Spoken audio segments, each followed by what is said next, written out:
Les Ambassadeurs des plantes, le podcast qui vous fait découvrir le Conservatoire des collections végétales spécialisées à travers ses membres. Bonjour, je suis Jean-Pierre Morby, membre du comité des collections du CCVS et administrateur. On va visiter les collections, soit qui demandent pour la première fois à être labellisées par le CCVS, soit qui demandent un renouvellement de leur label.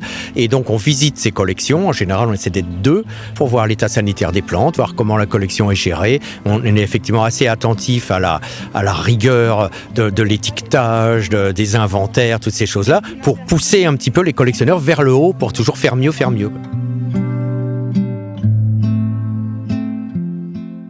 Je suis moi-même collectionneur, comme beaucoup de membres du CCVS.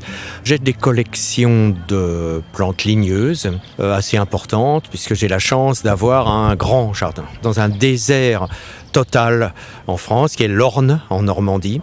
Je fais partie d'une nouvelle génération de botanistes et de collectionneurs qui essaient de plus en plus de changer la manière même de concevoir et de commencer une collection botanique. C'est-à-dire que les collections de mon jardin sont d'abord créées par rapport à un habitat, à des conditions de vie, et donc sont des collections qui sont développées par milieu.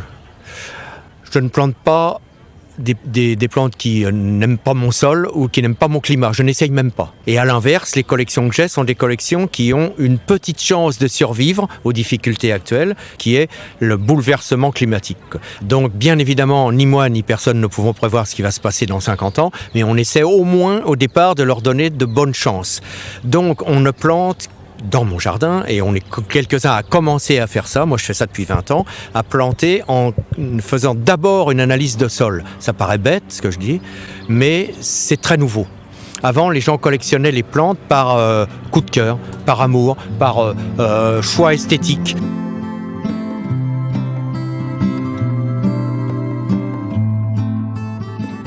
Vous allez à la pharmacie ou à la jardinerie, vous achetez un petit kit de pH, vous prenez une pincée de terre et vous avez le pH. Après, vous mesurez la perméabilité, on fait un trou avec la bêche, on le remplit d'eau et on chronomètre le temps que l'eau met à se vider. Déjà, ça donne 2 critères importants et après, au toucher, on peut savoir si c'est un sol sableux, argileux ou limoneux.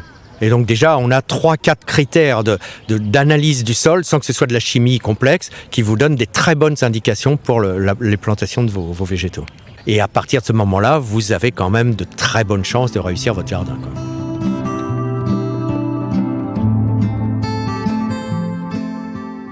Donc ça veut dire qu'actuellement dans mon jardin, qui se trouve dans l'Orne, donc comme je vous l'ai dit, qui est une zone très froide pour la Normandie, puisqu'on est sur des hautes collines, entre 300 et 400 mètres d'altitude, avec un pH extrêmement bas, entre 5 et 4, donc très bon pour les magnolias, les rhodos, toutes ces plantes-là. Et pour l'instant, on a donc 3 collections qui sont labellisées par le CCVS, collection nationale, qui sont Calicanthus, Clétra et Osmanthus. Je suis un tenant des collections multisites. C'est la même plante, la même famille de plantes ou le même genre de plantes qui est cultivée à plusieurs endroits pour lui donner le plus de chances possible de survivre aux difficultés. Mais on essaie toujours d'avoir le terroir le plus favorable possible à la plante. Plus la plante est adaptée à son milieu et moins il y a de travail. C'est simple, voilà. Donc beaucoup d'anciennes collections, alors certaines malheureusement disparaissent quand les collectionneurs disparaissent, mais il y a aussi des plantes qui vont disparaître pour des raisons climatiques. C'est pas que les collections, c'est tous les jardins d'ornement que vous connaissez. Il va falloir basculer vers une autre manière même de penser les jardins au départ. Un podcast du CCVS réalisé par Yann Besson et Ilona Catlin.